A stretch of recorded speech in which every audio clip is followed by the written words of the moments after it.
They had $38 left. $38, half a tank of gas, and a 2009 Honda Civic with a back seat that smelled like wet cardboard and broken sleep. Adeline Whitlock, 38 years old, used to be an ER nurse, used to have a key to her own front door, used to tuck her daughter into a bed with sheets that matched. Now she tucked her into a back seat behind a grocery store in Portland, Oregon. 3 months, 91 nights. She had counted every single one.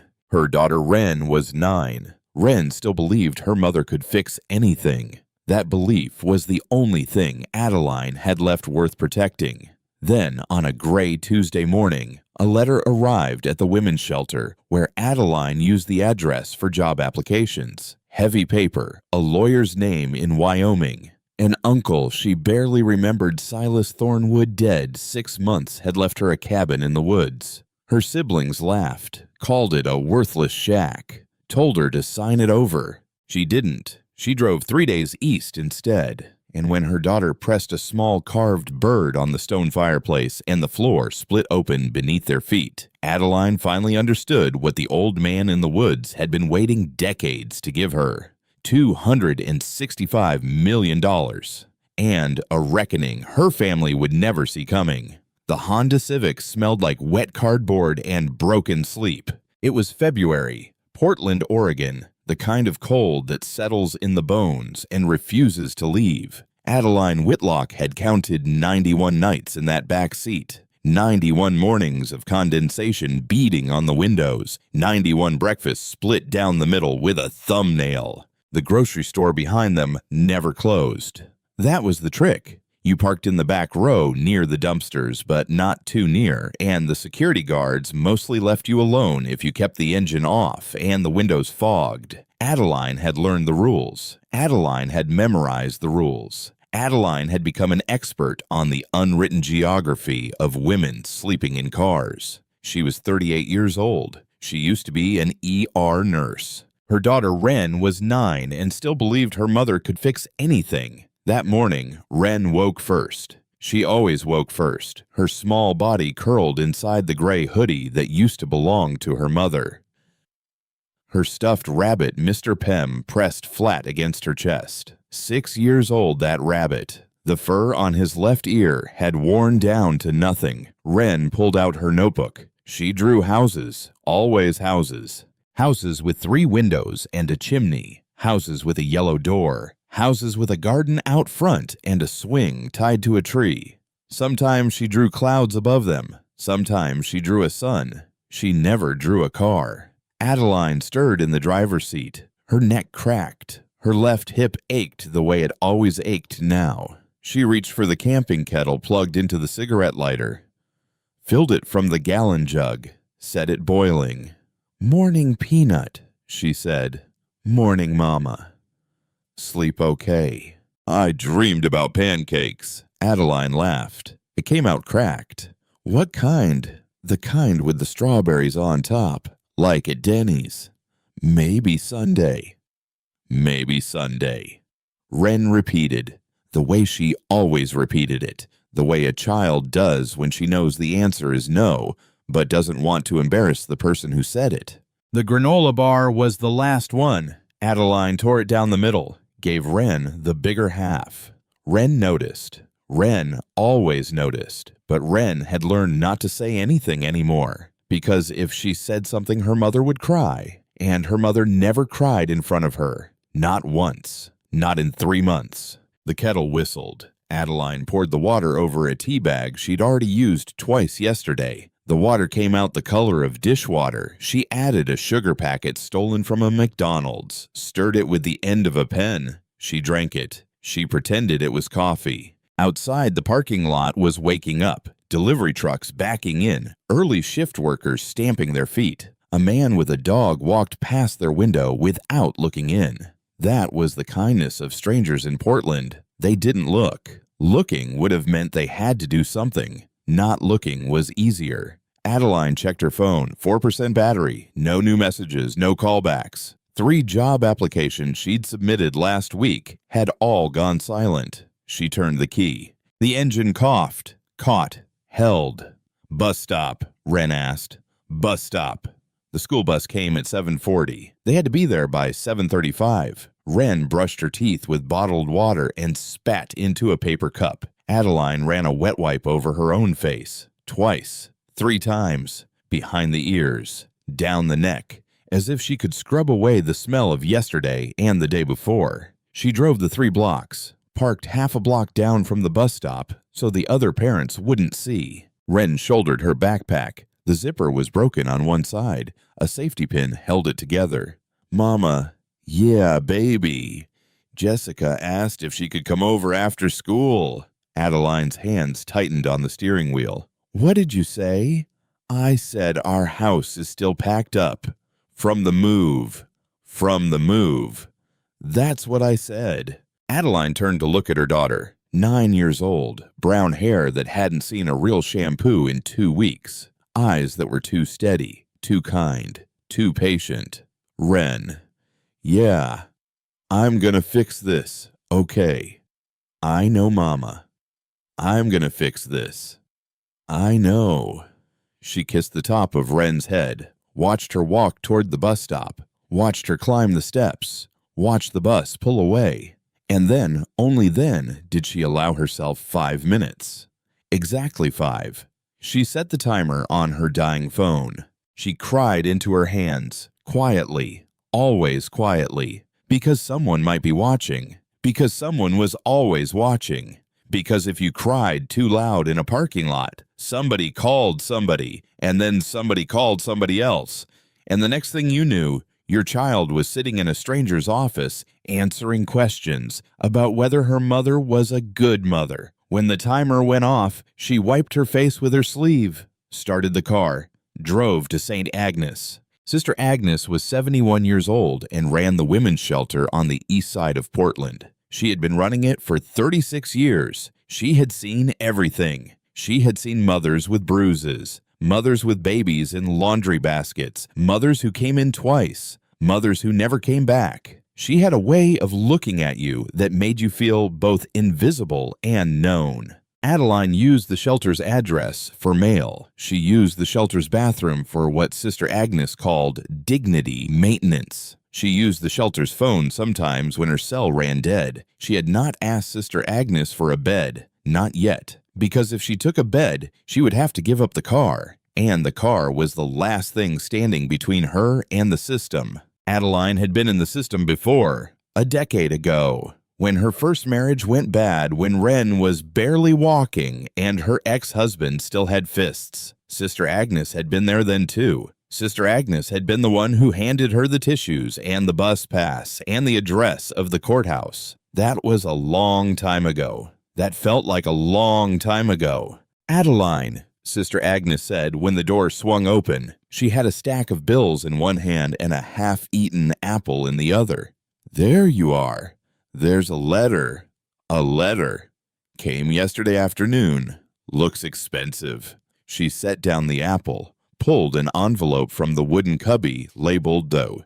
The envelope was cream-colored, heavy paper, the kind that cost real money. The return address read Ezekiel Pierce, attorney at law, Birch Hollow, Wyoming. Adeline stared at it. Wyoming. That's what I thought. I don't know anyone in Wyoming. Maybe you do. Adeline turned it over in her hands, felt the weight of it. There was something inside, something stiffer than paper. She slid her thumb under the flap, tore it open. 3 pages. Letterhead. A name at the top she had to read twice. Silas Thornwood. Silas Thornwood. She knew that name. She knew it from somewhere. From a long time ago. From a funeral maybe. From a sentence her father had spoken in a hospital bed. Her hand started to shake. Sister Agnes pulled out a chair. Sit down, sweetheart. Adeline sat. She read, Dear Ms. Whitlock, we are writing to inform you that you have been named as the sole beneficiary of the estate of Silas Thornwood, your late great-uncle. Mr. Thornwood passed away 6 months ago at the age of 89. The estate consists of a log cabin and 43 acres of land located in Birch Hollow County, Wyoming. The property is free and clear of debt. There are no liens, there are no mortgages. The property taxes have been prepaid through trust arrangements for the next 50 years. She kept reading. A check fluttered out of the envelope and landed on the floor. Sister Agnes picked it up.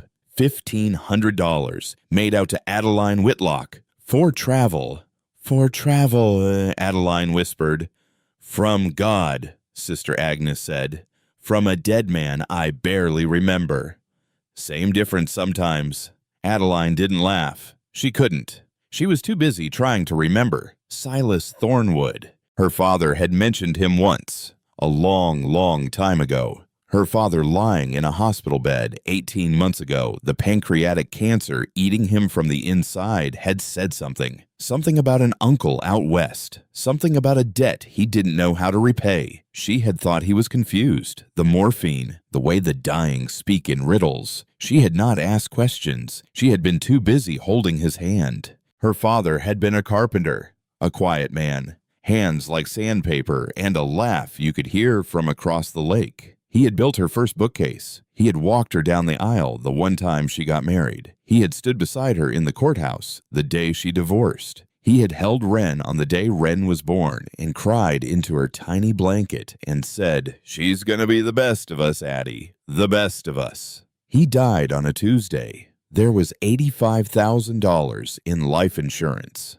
5 children. 5 shares, $17,000 each. Adeline had taken her $17,000 and used 8 of it to pay for the funeral because no one else offered. Then she had taken the remaining $9,000 and, like a fool, like the kind of fool you only get to be once in your life, she had lent it to her siblings. Vivian needed it for a real estate deal. Roland needed it for back taxes. Cordelia needed it for medical bills. They all swore, they all hugged her. They all said the word family over and over. Family, family, family. She lent them every dollar. She kept the receipts. 9 months later, the rent on her 1-bedroom apartment went up. Her hours at the hospital got cut. Her car needed a new transmission. She called her siblings. Vivian didn't answer. Roland blocked her number. Cordelia sent one text. "Sorry, going through a rough patch right now. We'll pay you back when I can. XOXO. Holden, the 4th sibling, the silent one, the watcher, said nothing, did nothing, sided with no one, which was, Adeline learned later, its own kind of betrayal. She lost the apartment. She lost the car. The first one, the Toyota. She bought the Honda for $900 off a man on Craigslist. And then she lost everything else. Sister Agnes was watching her. Adeline. Honey, you went somewhere. I went to a hospital room. Come back." She came back. The letter was still in her hands. The check was still in Sister Agnes's hand. The cabin was still in Wyoming. The dead uncle was still dead. But something had changed. Something small. Something the size of an acorn dropped into still water. A ripple. She read the letter a 3rd time. She read the part about the cabin. She read the part about 43 acres. She read the part about prepaid taxes for 50 years. And she thought for the first time in 3 months, the dangerous thought, the thought that almost killed her every time she let it in. She thought maybe. She made the phone call from the payphone outside the library. Wren wasn't supposed to be there until 3 o'clock. School let out at 3. She had time. She had told herself she had time. She called Vivian first. Vivian was the oldest, 45, real estate agent, the kind of woman who wore lipstick to the dentist, the kind of woman who had a laugh like a wine glass breaking. "Adeline," the voice was clipped. "Make it fast, I'm with a client." "Vivian, Dad's uncle Silas died. He left me a cabin in Wyoming." A pause, a small, sharp pause, the kind of pause Adeline had heard before, the kind that came before the knife. "A cabin," Vivian said, "and 43 acres. In Wyoming." "In Wyoming." Another pause, longer this time. "Adeline, honey, be serious for a second." "I am being serious. You can't handle a cabin. You can't handle a studio apartment." "That's not what I—" "Sign it over to me. I'll handle the sale." We'll split the money 5 ways, like family does. 5 ways? Like Dad would have wanted. Don't. Don't what? Don't bring Dad into this. A third pause, and then Vivian's voice changed, dropped half an octave, became the voice she used on bad sellers. Adeline, I love you, but you live in a car. There it was. She had said it, out loud like a curse word in a courtroom. In the background of Vivian's phone, Adeline could hear voices. Roland. She knew Roland's voice anywhere. Roland was 42 and had the temper of a man who had never been told no by his mother. Is that Adeline? Roland said. What's she want now? She inherited some shack in Wyoming from Dad's weird uncle. From who? Silas, the hermit. Remember the one Dad used to mumble about? Oh, that nut job. She wants to manage it. Herself. A laugh. Roland's laugh. Mean. Short. The laugh of a man stepping on something small. Manage it, Roland said. Sure. The way you managed your apartment, Addie. The way you managed your career. Adeline closed her eyes. She could feel her pulse in her ears. I never asked any of you for help, she said. You took Dad's money. I lent you my share. That's not what happened. That is what happened. You're rewriting history, Adeline. You're not well. I have receipts, Roland. You have nothing. Cordelia's voice now. Cordelia, who was 35 and had the softest, most performative voice in the family. The one who cried on cue. The one who always knew the right thing to say and the wrong time to say it. Adeline, sweetheart, we're worried about you. We've been worried for months. This isn't healthy. Living in a car with a child. We're going to have to make some hard decisions. What does that mean? You know what it means. Say it. Adeline. Say it, Cordelia. Wren deserves better. That's all I'm saying. And then a small voice. Behind Adeline, 3 feet back. A voice she would have known in her sleep. You're mean.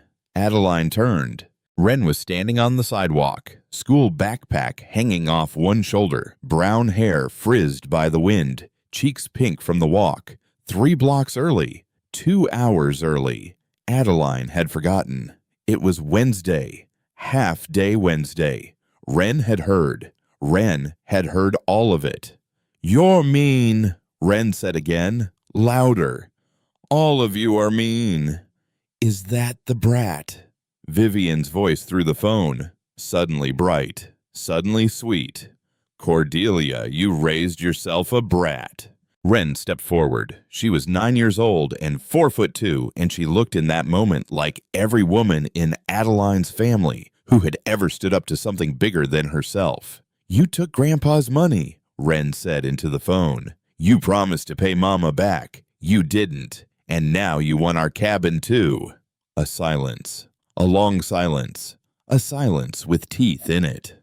Get your daughter under control, Adeline, Vivian said, and sign over the property. You don't have a choice here. Adeline hung up the phone. She didn't slam it. She just let it drop. Click. It swung on its metal cord. She knelt down on the sidewalk, pulled Wren into her arms, pressed her face into Wren's hair, which smelled like school and wind and a child who had been through too much already. I'm sorry, baby. It's okay. You shouldn't have heard that. They're trying to take our cabin, Mama. I know. Are you going to let them? Adeline pulled back, took Wren's small face in her hands, looked at her daughter's eyes the way she had looked at them on the day she was born when the nurse first laid her on Adeline's chest, and Adeline thought this one I will not fail. No, Adeline said. I am not going to let them. Promise. Promise. Cross your heart. Cross my heart. She crossed her heart, with Wren's small finger guiding hers. And the man across the street, the one in the gray hooded jacket who had been standing by the bus shelter for the last 20 minutes pretending to read a newspaper, lowered his phone and put it back in his pocket and walked the other way. Adeline did not see him, not that day, not yet. but he had taken 17 photographs. She did see him 3 days later. She was in the Multnomah County Library, computer lab, trying to print directions to Wyoming because her phone was dead and the Wi-Fi was free, and the warmth of a public building felt for 1 hour like a small miracle. The man was sitting 2 computers over. He was 40-something, gray hoodie, Bluetooth in his ear. He was pretending to read an article about housing prices. He kept looking at her. He kept lifting his phone. He kept lowering it. Adeline's nurse instincts woke up before her brain did. She had been a nurse for 15 years. She knew what a man looked like when he was watching a woman. She knew what he looked like when he was hunting. And she knew in a way she could not have articulated that this man was not hunting in the usual way. He wasn't looking at her body. He was looking at her hands, her face, her clothes, her backpack. He was cataloging her. She closed the browser. She stood up. She walked very calmly, very deliberately to the children's section where Wren was lying on the carpet reading a book about wolves. "Sweetheart, we have to go." But I just started, "Now." Wren looked at her mother's face. Wren did not argue. They left through the side door, the one near the bathrooms, the one nobody used. Adeline kept her hand on the back of Wren's neck the whole way to the car. She did not look back. She drove 3 blocks. She parked. She breathed. She thought about it for an hour. A man with a phone. A man taking pictures. A man who was not looking at her like a man. It clicked. It clicked the way old locks click. Slow. Heavy. Inevitable. A private investigator. Her siblings. She thought back to the phone call. Vivian's voice. "We're going to have to make some hard decisions." Cordelia's voice. "Wren deserves better."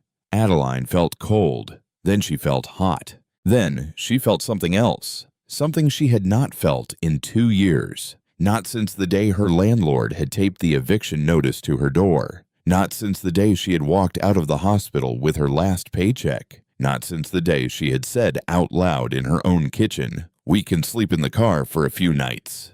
It'll be an adventure." She felt anger, cold, clean anger, the kind that doesn't burn, the kind that builds. She started the car. She turned to her daughter. "Wren, pack the rabbit. We're leaving tonight." "Tonight? Tonight. Where are we going?" Adeline looked at the envelope on the passenger seat, the one she had kept folded inside her bra for 3 days because she did not trust the world to leave it alone. "Wyoming," she said. Wren's eyes went wide. Wren reached for her backpack. Wren reached for Mr. Pym. Wren reached for her notebook with all the drawings of houses. "Tonight," Wren whispered. "We're going to our cabin. We're going to our cabin. Crossed your heart. Crossed my heart." They drove through the night, out of Portland, up through the Columbia River Gorge where the wind tried to push them off the road and the truckers passed them at speeds that rattled the Honda's tired bones. They crossed into eastern Washington. The lights of the city died behind them. The stars came out, the kind of stars Adeline had not seen since she was a girl, the kind that look at you instead of past you. Wren slept in the back seat, Mr. Pym under her chin. Adeline drove with both hands on the wheel. She did not turn on the radio. She wanted to hear the engine. She wanted to hear her daughter breathe. She wanted mostly to hear nothing at all. They stopped at a rest stop near Pendleton, slept 4 hours, ate gas station eggs at 5 a.m., drank coffee that was actually coffee for once made with hot water and not from a third-use tea bag. Adeline let herself have 2 sugars. She let Wren have hot chocolate with whipped cream from a can. "Is this a vacation?" Wren asked. "Yes," Adeline said. "It feels like a vacation." "Then it's a vacation." The second day took them through the rest of eastern Oregon and into Idaho. Idaho was wider than Adeline had imagined. Idaho was longer than Idaho had any right to be. They drove for hours through sagebrush and red rock and skies so wide they made the windshield feel like a portrait frame. Wren counted cows. Wren counted hawks. Wren counted billboards for things they would never buy. She stopped counting at 307. "Mama, Can I draw the mountains? Yes. Can I draw them really big? Draw them as big as you want. Wren drew them as big as the page would allow. She drew the cabin small, a tiny square at the bottom of the page, two little figures in front of it, holding hands. The third day they crossed into Wyoming. Adeline pulled to the side of the road. She did not know why. She just did. She got out of the car. She stood on the gravel shoulder. She looked east. The sky was so blue it hurt the back of her throat. The mountains in the distance were so old they looked like they had been carved out of the bones of the earth. Wren got out too, stood beside her, took her hand. "It's big," Wren said. "It's big." "Are you scared?" "A little."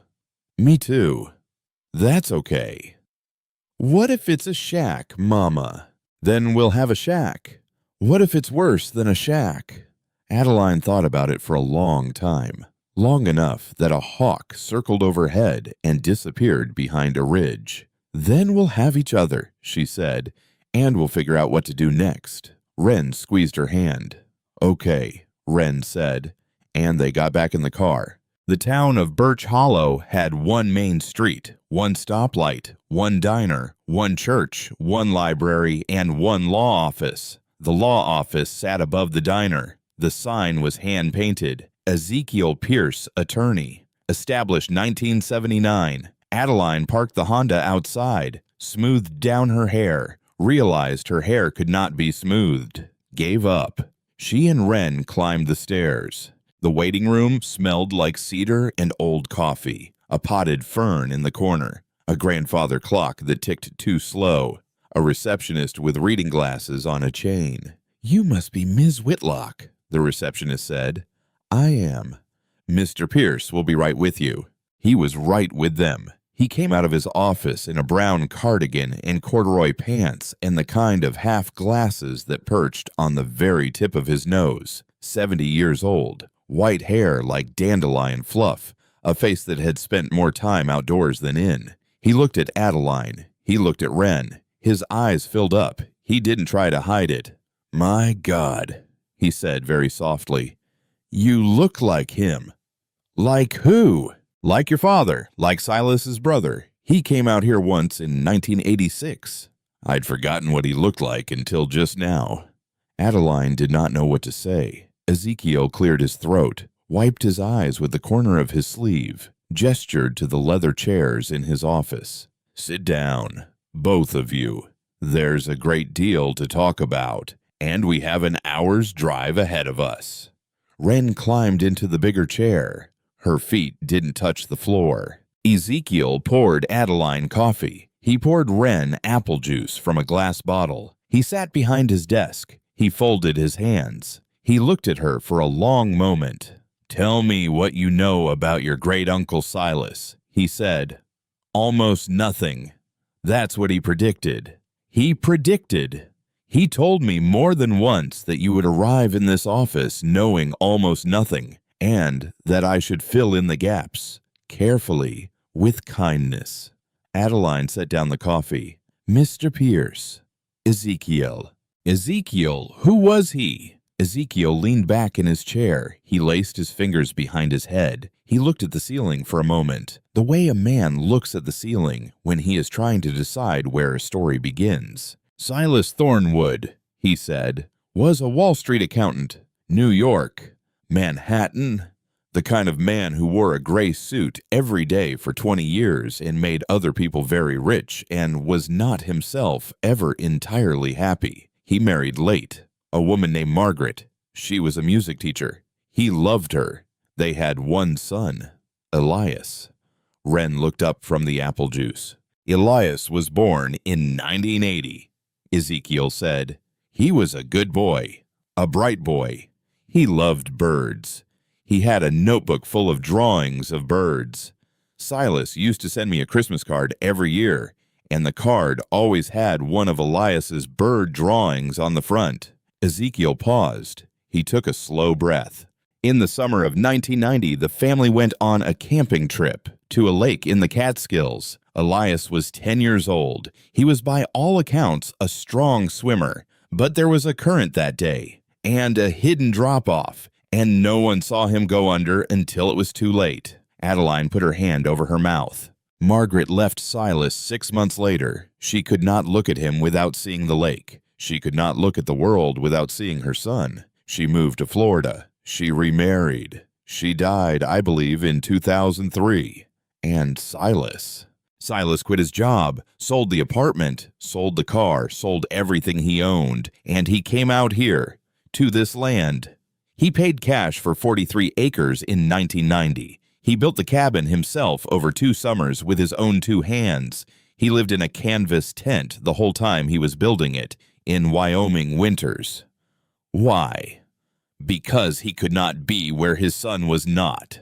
Wren made a small sound. Adeline reached over and took her daughter's hand. He lived in that cabin for 36 years, Ezekiel said, alone. He came into town once a month for supplies. He read books from the library. He talked to Hattie Donnelly. He talked to me. He talked to no one else. He died last September, peacefully, in his bed, the way he wanted to.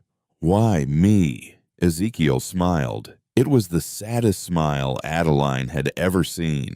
Because Ms. Whitlock, your great-uncle Silas spent 36 years thinking about who deserved what he was about to leave behind. He watched your family.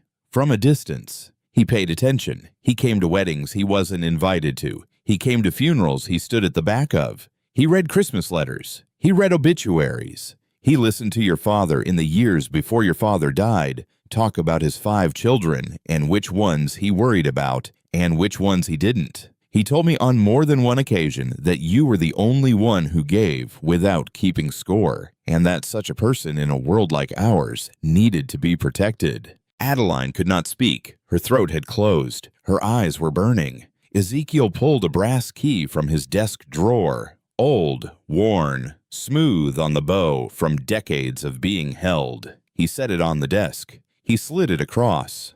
"Welcome home, Ms. Whitlock," he said. The drive from Ezekiel's office to the cabin took an hour and 20 minutes. Most of it was on roads that pretended to be roads, gravel turning to dirt, turning to 2 parallel ruts through pine forest. Ezekiel drove a Ford F-150 that was older than Adeline. He drove it the way a man drives a vehicle that has carried him through every mistake of his life and still starts on cold mornings. Wren sat between them on the bench seat. She did not say a word the whole way. She just watched. The pines closed in. The light through the trees came in slanted gold bars. A deer crossed the road. 2 deer. A fawn behind them. Wren's eyes went wide. Ezekiel chuckled. "You'll see plenty of those," he said. "And worse. There are bears up here, black bears. They mostly mind their own business. There are elk. There are mountain lions, though you won't see those. They'll see you." "Are we safe?" Wren asked. "Safer than you've ever been, sweetheart." She believed him. Adeline saw her daughter's shoulders drop half an inch, saw the breath come out of her lungs, saw something her daughter had been holding for 3 months, for 2 years, for 9 years of her short life begin to loosen. The road curved, the trees opened, and the cabin appeared. Adeline forgot how to breathe. It was not a shack. It was not a trailer. It was not a falling down disaster waiting to crush her under its rotted roof. It was a home. 2 stories, hand-hewn logs the color of dark honey, a steep metal roof gone green with age but clearly still sound, a massive stone chimney rising from the center of it like a promise, a wraparound porch with carved railings, 2 rocking chairs on the porch, dust-covered but intact, a woodshed off to one side stacked with cordwood, a workshop in the back, a clothesline strung between 2 pines, a garden gone wild but recognizable with the bones of last year's tomatoes still standing in their cages. And behind it, the mountains, purple, snow-capped, old as time. Ezekiel stopped the truck. He turned off the engine. The silence was so complete it had a sound, a low hum. The hum of wind through pine needles and birds in the high branches, and the slow, patient turning of the world. Wren slid out of the truck before her feet could find the ground. She ran. She did not look back. She ran toward the cabin like it was the last thing she would ever see and the first thing she had ever wanted. Adeline followed slower. Her legs did not feel like her own. Ezekiel handed her the brass key. "I'll leave you to it," he said. "There's a care package on the kitchen table. Food, firewood inside, already split. Matches in the drawer to the left of the stove. I'll come by in a few days, bring supplies." Ezekiel. "Yes. I don't know how to thank you." "You don't thank me, Ms. Whitlock. You thank him." She nodded. She climbed the porch steps. The wood gave a soft creak under her feet, the kind of creak a porch makes when it has been here for a long time and intends to be here a long time more. Wren was already at the door, standing on her tiptoes, hand on the doorknob, waiting. Adeline came up behind her, slid the brass key into the lock, turned it. The lock turned smoothly, oiled, cared for, recently used. The door swung open. A breath of warm air rolled out, the smell of wood smoke and cedar and dried lavender. Sunlight came in through the western windows and lay across the floor in long golden rectangles. Wren stepped in first. She walked to the middle of the room. She stopped. She turned in a slow circle. She looked at the stone fireplace the size of a small car. She looked at the loft ceiling, the beams hand-hewn and crossed with care. She looked at the kitchen with its iron wood stove and its hand pump at the sink. She looked at the bookshelves that climbed all the way to the ceiling. She looked at the deep leather chair by the window. She looked at the round wooden table in the center of the room. On the table, two things. The first was a quilt, folded carefully. Pale blue, faded white, a pattern of small stars. Adeline knew that quilt. She knew it the way you know your own hand. It had belonged to her great-grandmother. Vivian had taken it after their father died. Vivian had said she was going to sell it. Vivian had said it was hers because she was the oldest. Vivian had lied. Vivian had given it to Silas. Adeline did not know why. Adeline did not know how. Adeline did not know when. But here it was. On a table in a cabin in Wyoming, folded, waiting. The second thing on the table was a small leather book, a recipe book. Adeline picked it up. She opened it. The first page was in her grandmother's handwriting. Apple pie, buttermilk biscuits, cornbread, chicken and dumplings. Page after page of recipes Adeline had not seen in 25 years. Recipes she had thought were gone forever, like everything else from her grandmother's house. Wren came up beside her. She touched the corner of the quilt. "Mama." "Yes, baby." "Is this ours?" "Yes." "All of it. All of it." Wren put her small hand on the cover of the recipe book. She looked up at her mother. Her face was very still. Her face was very serious. "Mama." "Yeah, we have a home." Adeline tried to answer. She could not. Her throat was closed. Her eyes were full. Her chest was full. Her hands, holding the recipe book her grandmother had written by hand 50 years ago, were shaking the way they had not shaken since the day her father had died. She knelt down on the wide pine floor. She pulled her daughter into her arms. She pressed her face into Wren's hair. And outside in the clearing, a hawk drifted on a high, slow current of air. And in the wood stove, a single ember from a fire built 3 days ago by a lawyer named Ezekiel Pierce caught its second wind and bloomed quietly into orange. And in a small, dark room beneath the floor that neither of them yet knew existed, a great deal of patience was finally about to be rewarded. But that came later. For now, for this hour, for this one suspended moment in February, they were just a mother and a daughter in a warm house with the door closed against the cold. They were home for the first time in 3 months, for the first time in some ways in their entire lives. They were home. The first night in the cabin, Adeline did not sleep. Not because the bed was uncomfortable. The bed was the most comfortable thing she had touched in 3 months. Real sheets, a real pillow, a quilt that smelled faintly of cedar and lavender. She did not sleep because she was waiting for the catch. Because there is always a catch. Because women like Adeline had learned the hard way that whenever something this good arrives, something equally bad is already on its way. She lay on her back. She listened. The cabin made sounds she did not recognize. The settling of old wood, the wind in the chimney, a creature small and curious scampering across the porch and pausing and scampering away. An owl. 2 owls, a long, deep, mournful conversation between owls. Wren slept in the next room. Wren slept the kind of sleep Adeline had not seen on her daughter's face in years, the kind of sleep where the jaw goes soft. That was the thing that finally broke her. The slack jaw, the unclenched fist on the pillow, the way Wren's body had stopped bracing. Adeline cried for the second time in 24 hours, quietly.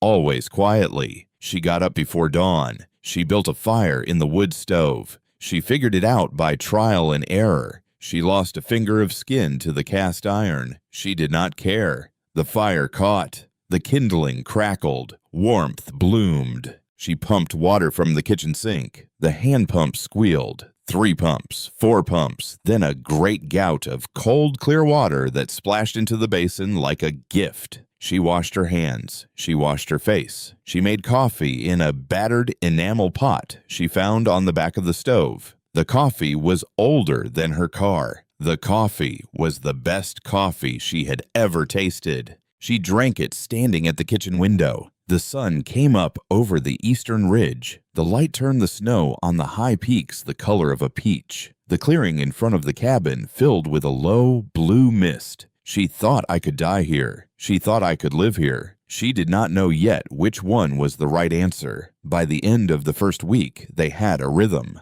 Adeline learned the wood stove. Adeline learned the pump. Adeline learned the solar panels Silas had installed on the south-facing roof and the battery bank in the cellar and the inverter that hummed quietly behind the kitchen pantry. There was no grid power. There was no cell signal. There was a single phone line strung from a pole half a mile down the road and a corded telephone on a small table in the front hall, and the ringer was set so low Adeline almost missed it the first time it rang. Wren learned the woods. Wren learned the trail behind the cabin that led to the creek. Wren learned which berries were poison and which were not. Wren learned that if you stayed very still, a chickadee would land on your outstretched palm. Wren learned that her own laughter sounded different when there was no one but a mother and a forest to hear it. The forest, Adeline realized, was teaching her daughter how to be 9.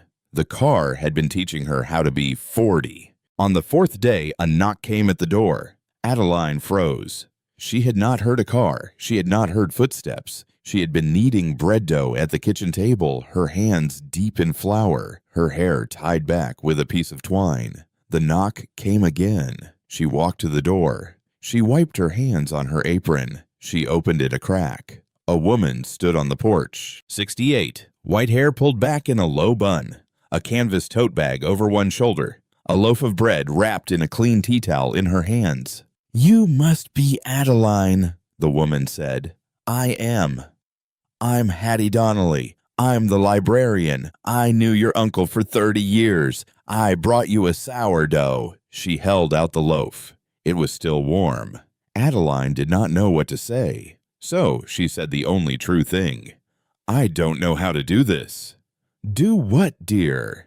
"This. Any of this. I haven't lived in a real house in 2 years. I don't know how to wake up. I don't know how to sleep. I don't know what to do with all this quiet." Hattie Donnelly studied her. Long, slow, the way a librarian studies a book she has been looking for. Then Hattie stepped inside without being invited. She set the bread on the table. She took off her coat. She rolled up her sleeves. "Then I'll show you," she said. That was how Hattie Donnelly entered their lives. She came every morning at 9. She knocked once. She let herself in. She brought eggs, milk, butter, sometimes a paper bag of apples from a tree behind her own house. She did not ask questions. She answered them. She showed Adeline how to bank a fire so it would hold through the night. She showed Wren how to feed the chickadees. She showed both of them how to prune the wild raspberry canes behind the woodshed. On the 3rd visit, she brought a folder.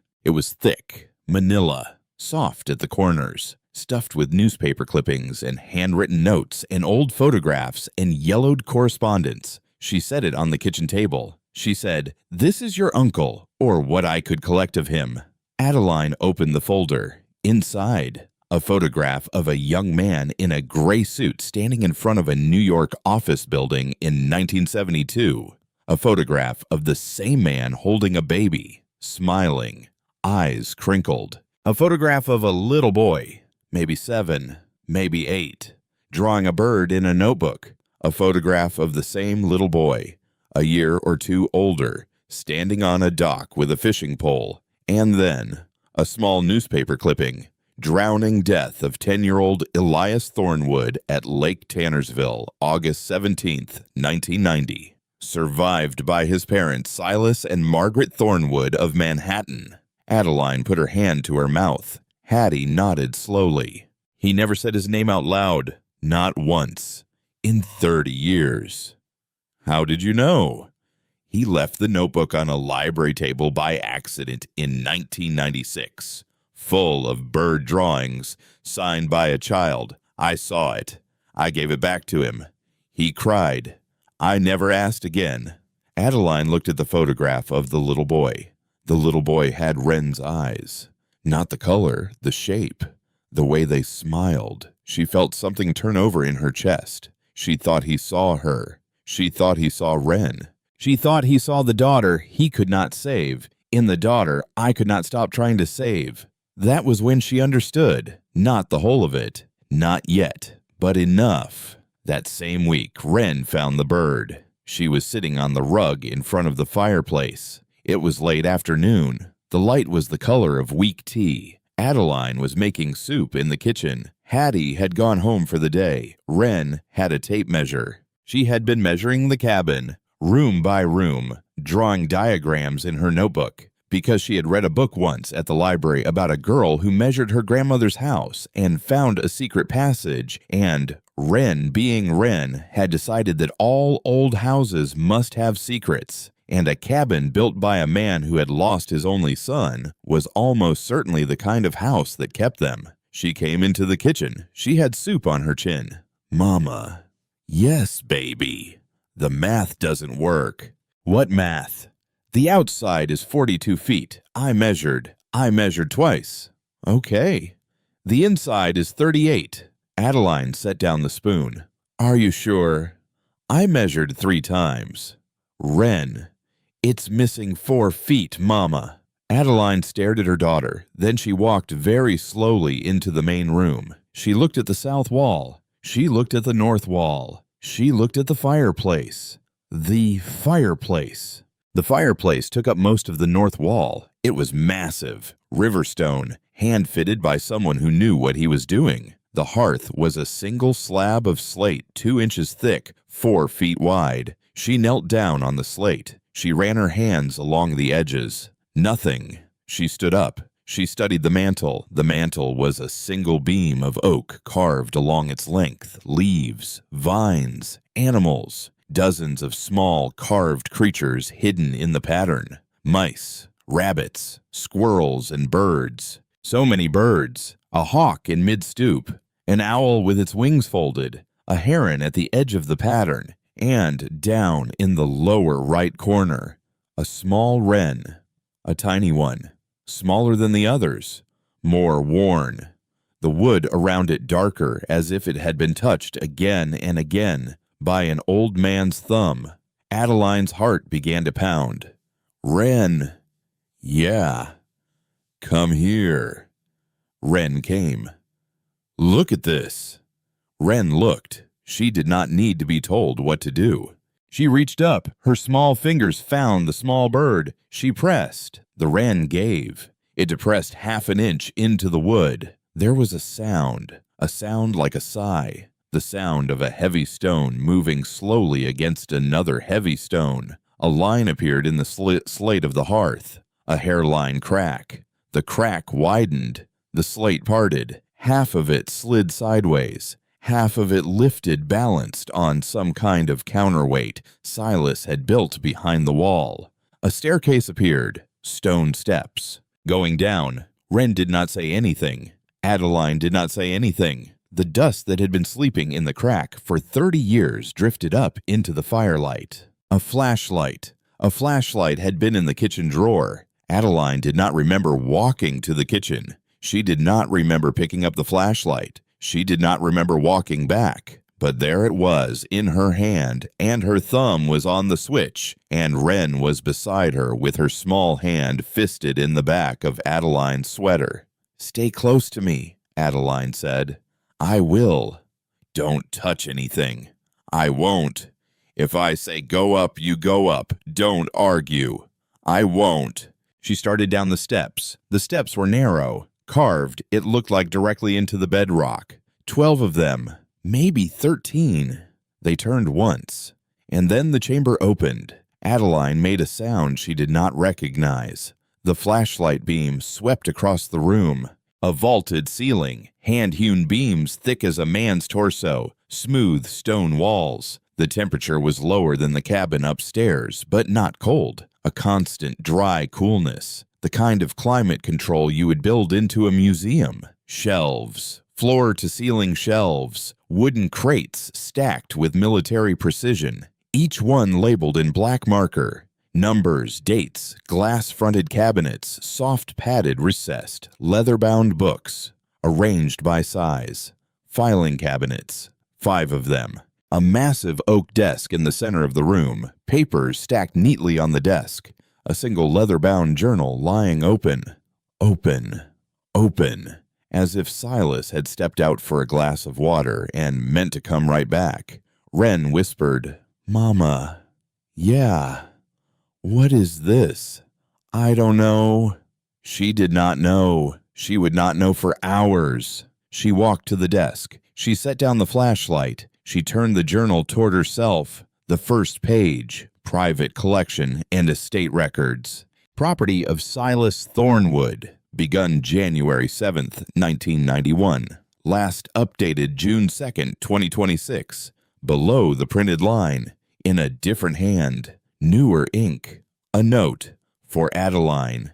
"Should you find this, everything here is yours now. I trust you will know what to do." Adeline reached for the page. Her fingers were shaking. She turned the page.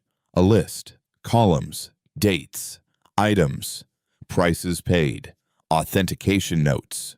Current estimated value. A landscape painting by Albert Bierstadt, purchased at an estate sale in Boston, October 1991. Price paid $400. Current estimated value $58,000. A first edition of Walden, purchased private sale 1993. $600. $42,000. She turned the page. A Mary Cassatt drawing, purchased 1994. $1,100.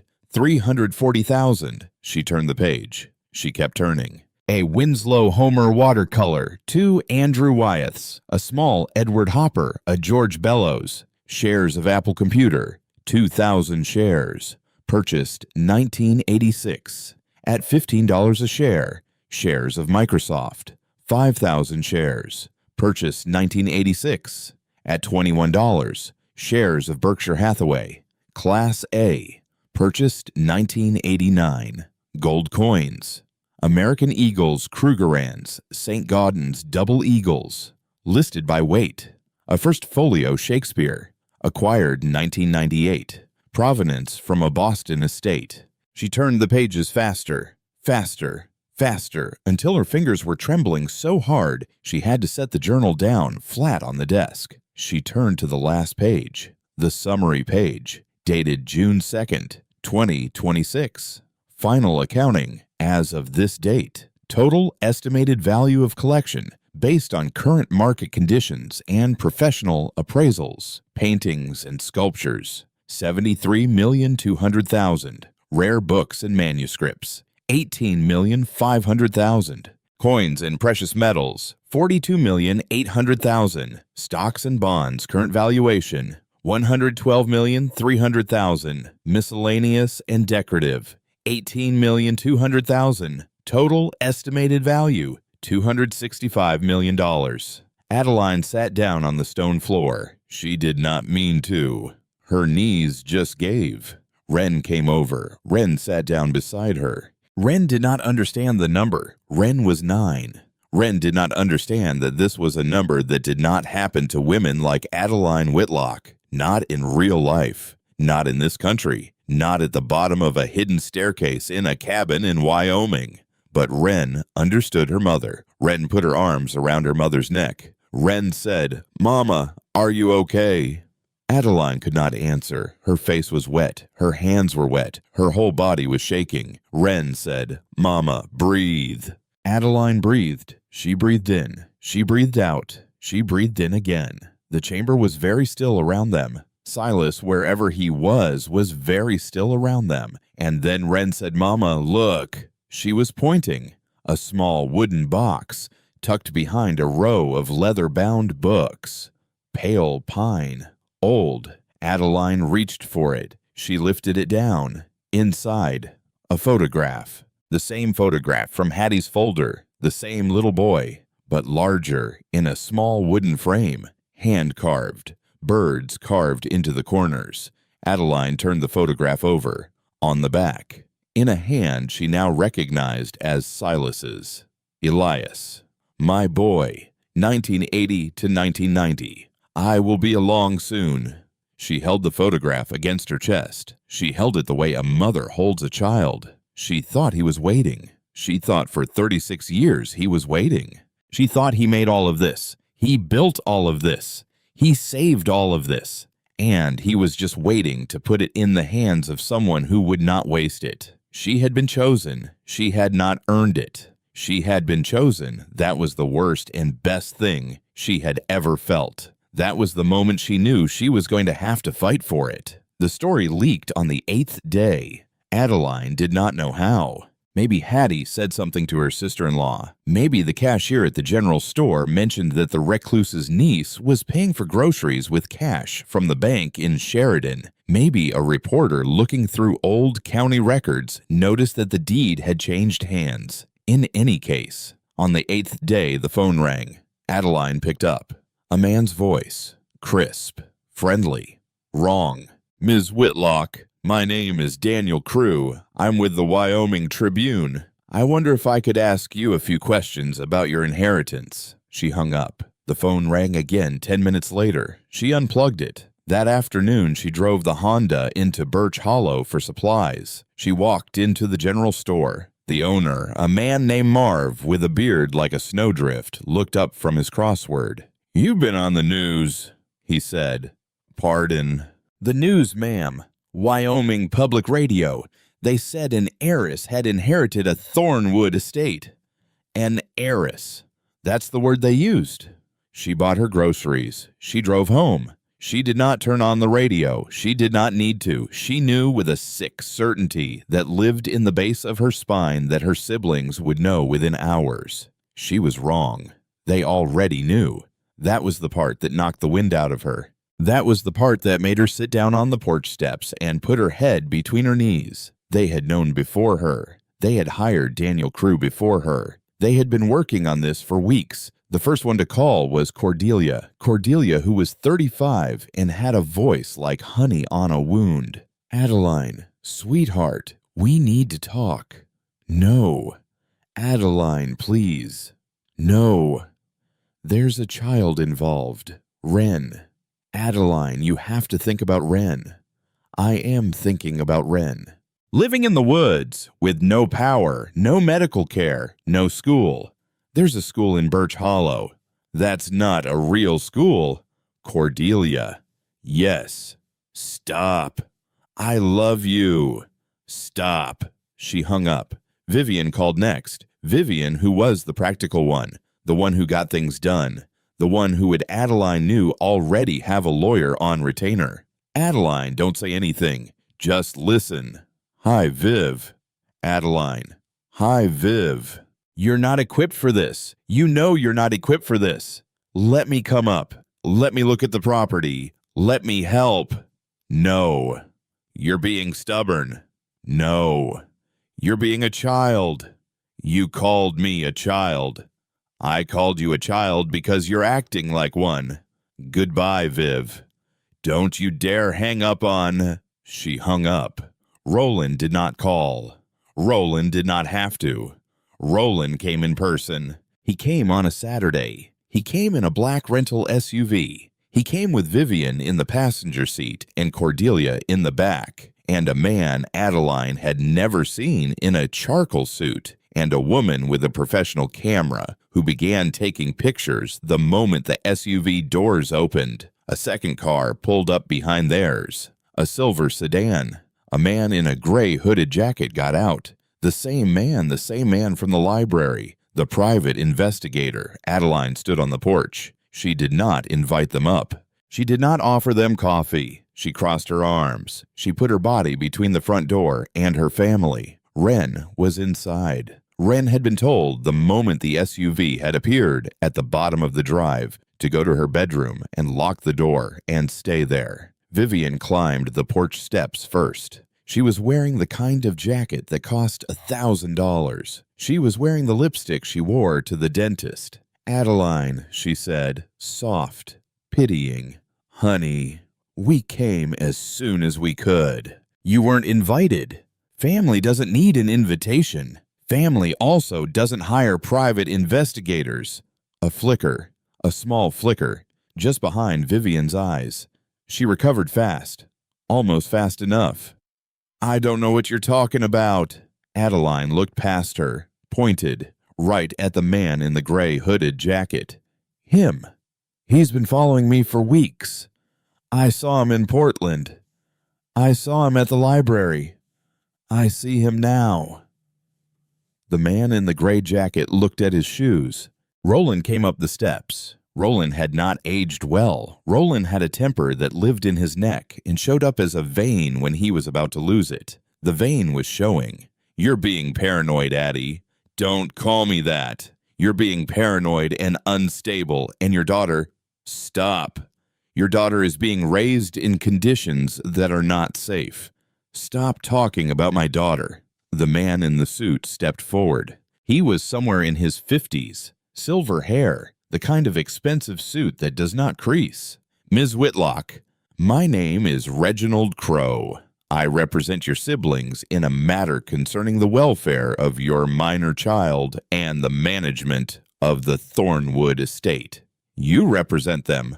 "Yes. What do you want?"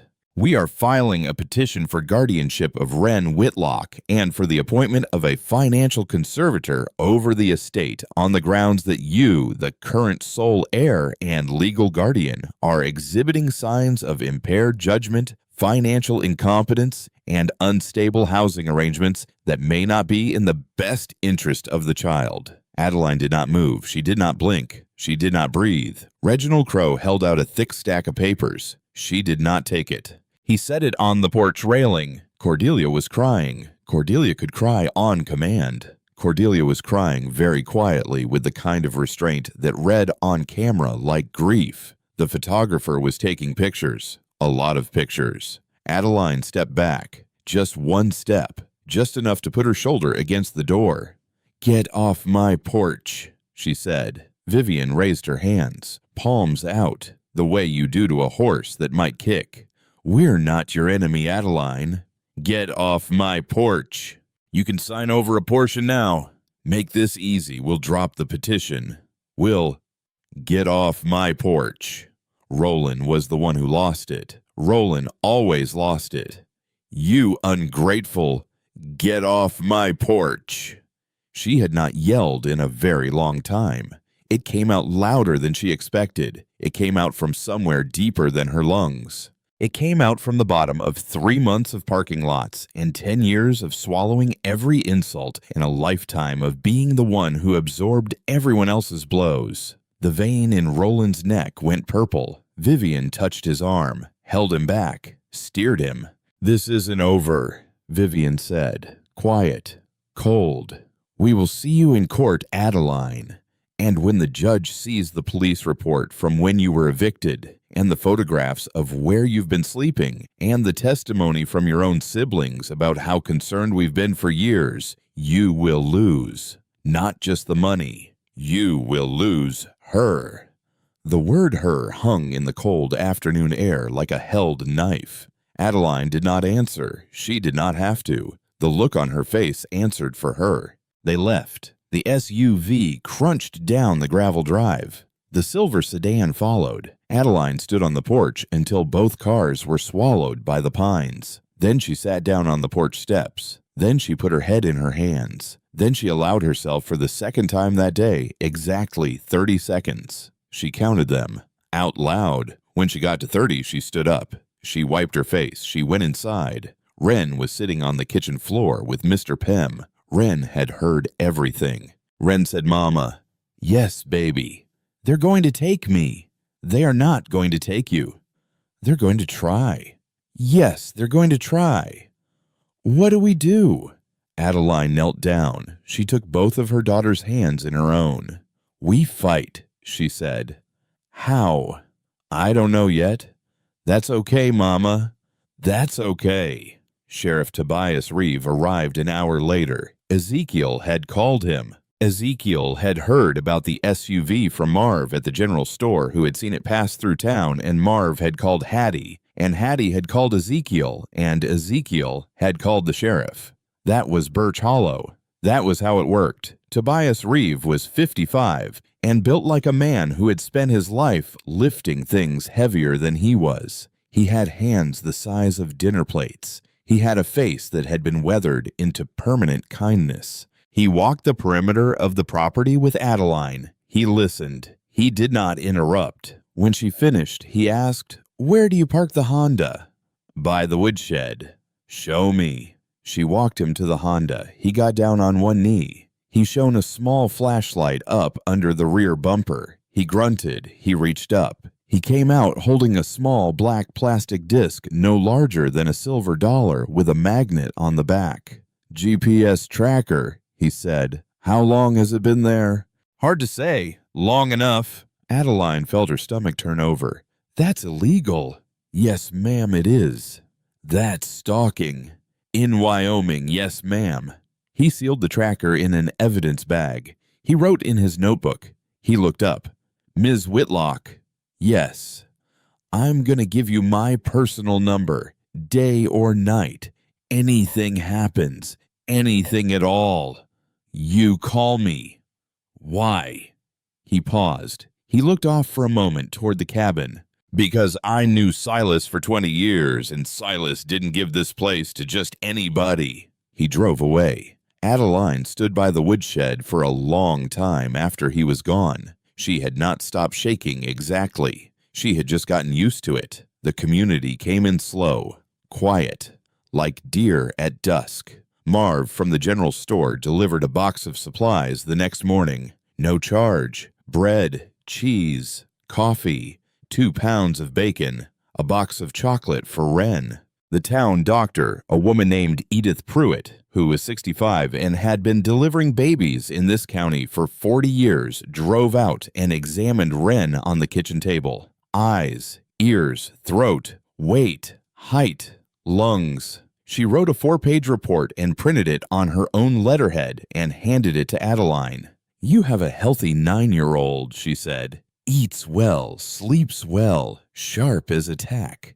If anyone tells a judge otherwise, you call me, and I'll come testify in my pajamas if I have to." Hattie Donnelly stayed all day, every day for 3 days. She did not say what she was doing. She did not have to. She was a witness, a walking, talking, deeply respectable 68-year-old witness who could, if needed, sit on a witness stand and tell a courtroom what a child actually looks like when she is being well loved. On the second night, Hattie taught Wren how to make apple pie. The recipe came from the leather book. The recipe was Wren's great-great-grandmother's recipe. Wren stood on a stool. Wren rolled out the dough with a wooden pin Silas had carved himself, the handles smooth from decades of use. Hattie guided her hands. Adeline stood in the doorway. She watched her daughter make a pie her own grandmother had taught her to make in a recipe book her own grandmother had written with a woman she had only known for 10 days who was teaching her like a grandmother teaches.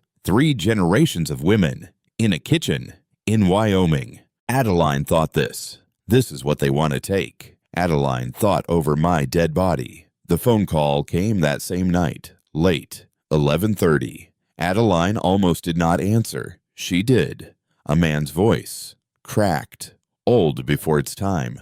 Adeline, who is this? A long pause. It's Holden. She sat down at the kitchen table. Holden was the silent one, the third sibling, 40 years old, the one who had said nothing when their father died, and nothing when she lost the apartment, and nothing when she lost the car, the one who had watched all of it from the corner of every room. Holden, I'm out. What? I'm out. I told them I'm out. I withdrew my name from the petition. They filed without me. Holden, why? Because I should have been out the whole time. She did not know what to say. He did. Adeline, there's something you should know. About Cordelia. What? She has a son. Adeline blinked. What? His name is Finch. He's 7. She had him with a man she was seeing for about 6 months in Phoenix 3 years ago. The man left. She told no one. She didn't even tell Mom before Mom died. He lives with our mother right now. Cordelia hasn't seen him in 5 weeks. She's too busy with the lawyer. He has asthma. He has nightmares. He asks where she is. Mom doesn't know what to say to him. Adeline felt her hand go to her mouth. Why are you telling me this? Because she's coming for your daughter. A pause. And she's leaving her own son in a house with a sick old woman. Holden, I know. That's a child. I know. That's a child, Holden. I know, Addie. She closed her eyes. She thought, now what? She thought, now what do I do with this? She thought, I am 38 years old, and I have been homeless, and I have been robbed, and I have been mocked, and I have been hunted, and now you are telling me there is a 7-year-old boy who needs someone, and you are calling me his aunt, who he has never met. She thought Silas did this on purpose. She thought Silas did all of this on purpose. Holden! Yeah. Get him to me. A pause. What? Get him to me. Not tonight. After the hearing. I will figure out the rest. I will figure out his mother. I will figure out the legal piece. But I will not let a child sleep in a house where nobody is asking him how his day was. Holden's voice broke. Addie. What? I should have helped you sooner. Yes, you should have. I'm sorry. I know. I'm so sorry. Get the boy to me, Holden. That's how you say sorry. She hung up. She sat at the kitchen table. She did not move for 10 minutes. The fire in the wood stove popped. A piece of birch settled in the grate. She picked up the phone again. She dialed Ezekiel. It's me. Adeline. I need a lawyer who has fought guardianship petitions before. The best one in the state. I have her on standby. Of course you do. Her name is Theodora Ashby. She lives in Cheyenne. She has won every guardianship case she has ever taken. She is 50 years old. She has 3 grown children, and she does not lose. I called her the day you arrived. Why? Because Silas told me to. When? In 2008. He told me in 2008 that one day a homeless woman would walk into my office and her name would be Whitlock and her siblings would come for her. And I was to have Theodora Ashby on speed dial when they did. Adeline closed her eyes. Ezekiel. Yes. What kind of man was he? A long pause. He was a man who loved one small boy more than the world. And when the world took that boy, he spent the rest of his life trying to make sure no one took anyone else. Adeline let her forehead touch the table. Thank you, she whispered. You don't thank me, dear. I thank him. You thank him. The snow began that night. Adeline was standing at the kitchen window when the first flakes fell. Big, slow, hesitant flakes. They drifted past the porch light. They settled on the railing. They dusted the rocking chairs Silas had left for her without knowing she would come. She heard a sound behind her. Wren in her pajamas, hair tangled, Mr. Pem under her arm. Mama, it's snowing. It is. Like snowing. Yes. Wren walked over. She slid her small hand into her mother's hand. They stood at the window. A long time. Mama. Are we going to be okay? Adeline thought about all of it. The siblings, the petition, the judge they had not yet met, the hearing they had not yet survived, the little boy in Phoenix who did not know yet that he had an aunt in Wyoming who had already in her heart made a place for him. She thought about Silas. She thought about Elias. She thought about the small carved wren on the mantelpiece worn smooth by 36 years of one old man's thumb. Yes, she said. Are you sure? I am sure. How are you sure? She turned her daughter toward her. She bent down. She looked Wren in the eye. Because the man who built this house knew exactly what was coming, and he set the whole table for us before we ever sat down. Wren considered this. Like a chess game. Like a chess game. And we already won. We already won. We just have to play it out. Wren nodded, slow, solemn, the nod of a child who has decided to trust an adult for one more day. Outside, the snow kept falling. A truck climbed the long driveway. Headlights cut through the white. A man got out, tall, broad in the shoulders, a canvas jacket, bare hands, no hat. Beckett Foster Adeline thought. The carpenter, the one Ezekiel had said would come by after the storm to check the roof. The widower, the man whose wife had died 3 years ago of breast cancer at the age of 40. He looked up at the porch. He saw her in the window. He raised one hand, just one hand, not a wave, a greeting. Adeline raised one hand back. She did not smile. She did not look away. She just stood there with her daughter's hand in hers and watched a stranger walk up her porch steps with snow in his hair. And she thought very quietly for the first time in a long time, the dangerous thought. She thought maybe.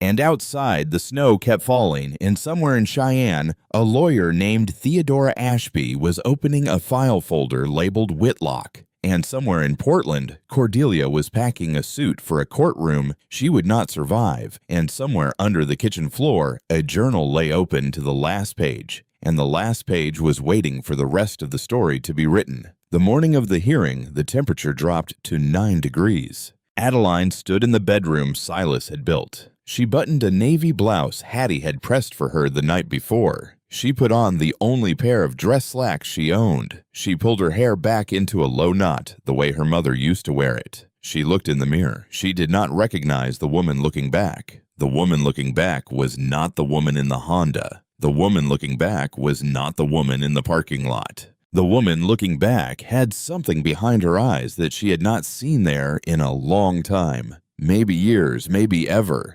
Wren came into the bedroom in a green sweater and a corduroy skirt. Mama.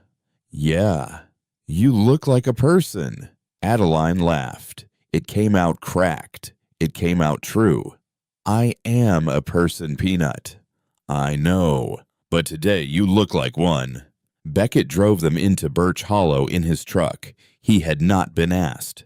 He had simply shown up at 6 a.m. with the engine warm in a thermos of coffee and a smaller thermos of hot chocolate for Wren. He did not make small talk. He did not need to. He drove with both hands on the wheel and the heater on high and the radio off, and every 20 miles or so he glanced over at Adeline, and every 20 miles or so she nodded back. That was the entire conversation. That was enough. The Sheridan County Courthouse sat on a corner of Main Street in a building of pale yellow brick that had been standing since 1923. Stone columns, a bell tower, long, narrow windows that let in a hard, clean morning light. Theodora Ashby was waiting on the steps. She was 50 years old. She was short. She was wearing a charcoal suit and pearl earrings and the kind of low-heeled shoes a woman wears when she plans to stand all day. Her hair was the silver of brushed steel, cut in a sharp bob. Her eyes were the kind of eyes that had read every page of every file before she walked in the building. She held out her hand. Adeline. Theodora. You ready? No. Good. Liars say yes. She turned. She walked up the steps. Adeline followed. Birch Hollow had come. The benches were full. Marv from the general store, Dr. Edith Pruitt, Sheriff Tobias Reeve in full uniform, Hattie Donnelly in a blue Sunday dress, the librarian's assistant, the owner of the diner, two ranchers Adeline had never met, a young mother holding a baby, an old man with a hand-carved cane. Sister Agnes had driven 16 hours from Portland. 16 hours. She was sitting in the front row, her hands folded in her lap, her eyes closed in something that was either prayer or rage. With Sister Agnes, you could never quite tell. It might have been both. On the other side of the aisle, Vivian, Roland, Cordelia, Reginald Crowe in his expensive suit, a second lawyer, an associate, the photographer. Cordelia would not meet Adeline's eyes. Roland would. Roland glared. Vivian sat very still. Lipstick, hair, hands, folded, composed. The composure of a woman who has rehearsed. The judge entered at 9 sharp. The bailiff called the court to order. Everyone stood. Everyone sat. Judge Magnolia Hartwell was 62 and had been on the bench in this county for 21 years. Her hair was iron gray. Her face had been carved by Wyoming winters and Wyoming summers and the testimony of 1,000 men and women who had stood in front of her and lied or told the truth, and not always the way she expected. She had seen everything. She had a low tolerance for theater. She looked at the files in front of her. She looked up. "Mr. Crowe, you filed the petition. The floor is yours."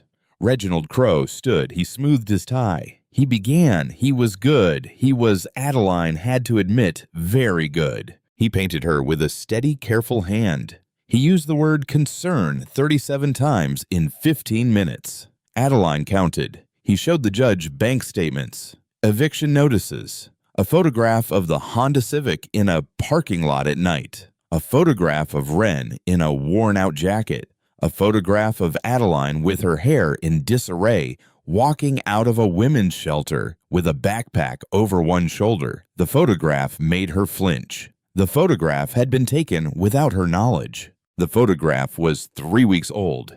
He called Roland. He called Vivian. He called Cordelia. Roland went first. Roland did not survive his own testimony. Roland made it through the prepared portion. The concerned brother, the years of worrying, the desperate efforts to help that Adeline had rebuffed. And then Theodora Ashby stood up. She crossed the floor in 3 short steps. She did not raise her voice. She did not need to. She held up a single piece of paper. "Mr. Whitlock, on December 11th of 2024, did you receive a deposit of $17,000 from your sister, Adeline Whitlock?" Roland's vein appeared. Yes or no.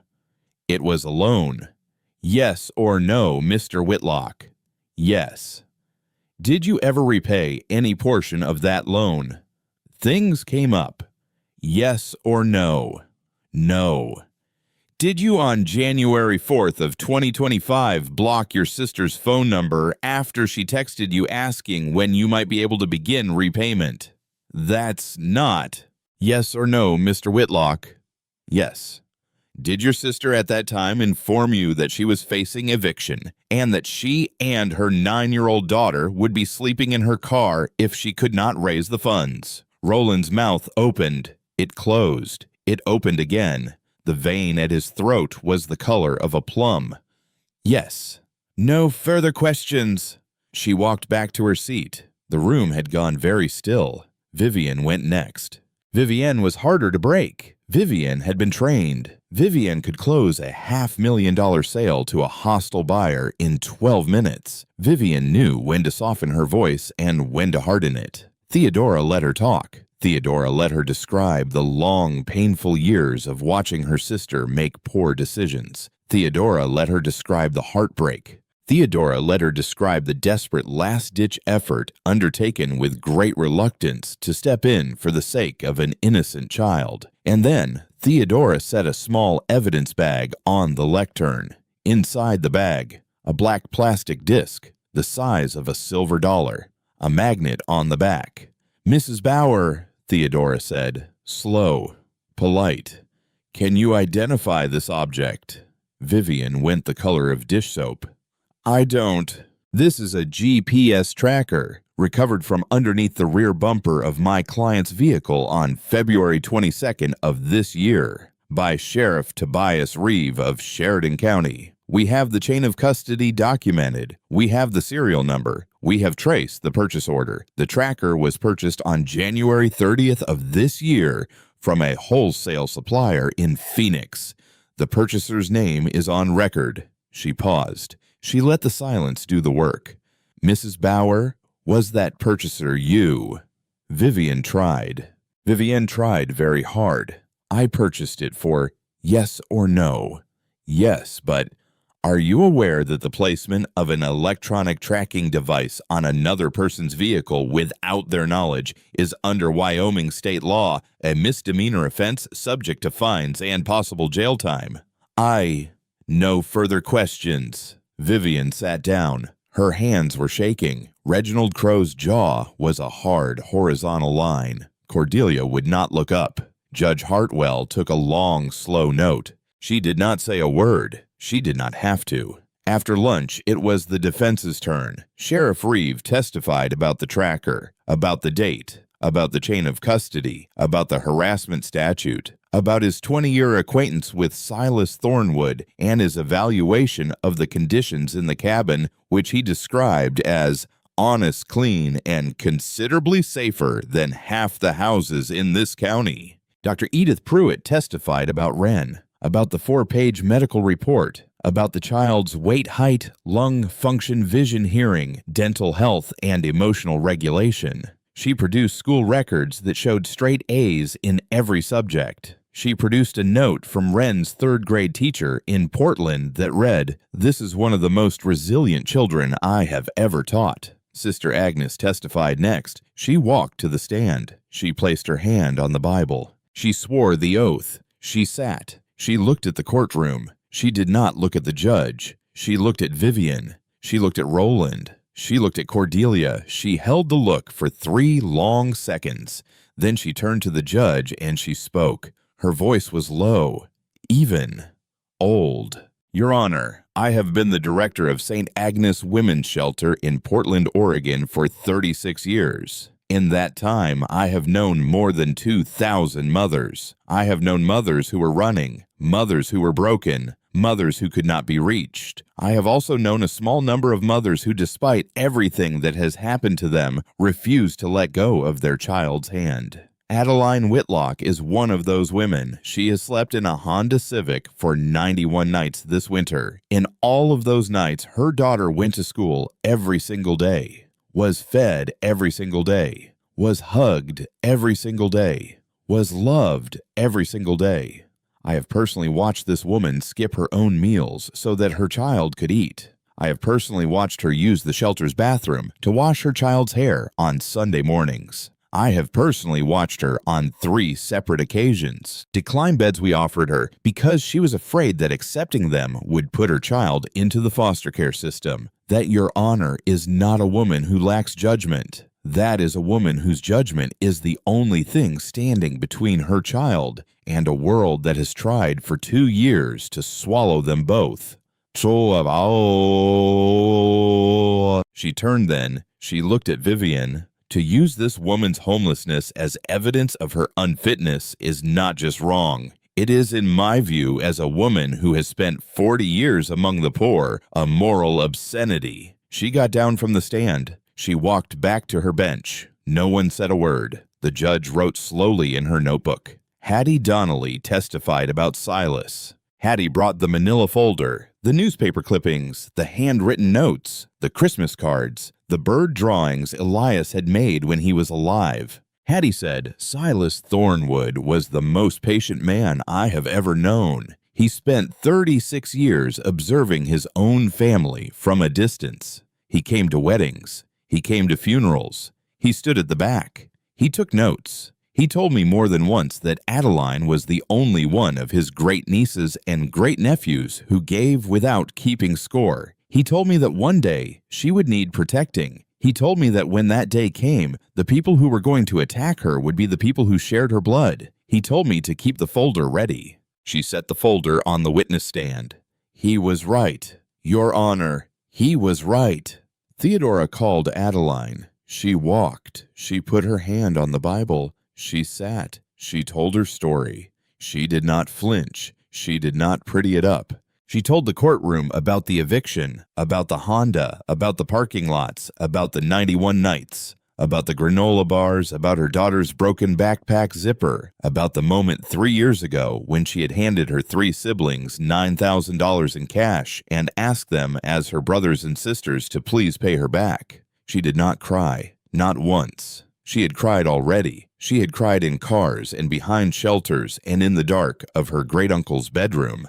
Today she was empty of tears. Today she was full of something else. When she finished, Judge Hartwell looked at her over the top of the half-glasses. Ms. Whitlock. Yes, Your Honor. Your great-uncle. Why do you think he chose you? Adeline thought about it. She did not answer fast. She thought about Elias, the little boy in the photograph, the bird drawings, the Catskills Lake. The 36 years of grief turned slowly, patiently into something else. I think, she said, he chose me because he could not save his son, and he wanted to make sure somebody saved a daughter. The room went very still. The judge wrote that down. The judge did not look up. Theodora called Wren. Adeline almost stood to object. Almost. But Wren had asked. Wren had asked the night before very seriously, very quietly, if she could speak. Adeline had said yes. Wren walked to the stand. She was 4 feet 2. Her feet did not touch the floor when she sat. She placed her hand on the Bible like she had practiced it. Hattie had practiced it with her. She swore the oath. She sat. She looked at the judge. Judge Hartwell, for the first time that day, smiled. Hello, Wren. Hello, Your Honor. Are you nervous? A little. That's all right.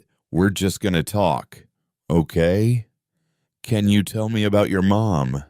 Wren took a breath. She let it out.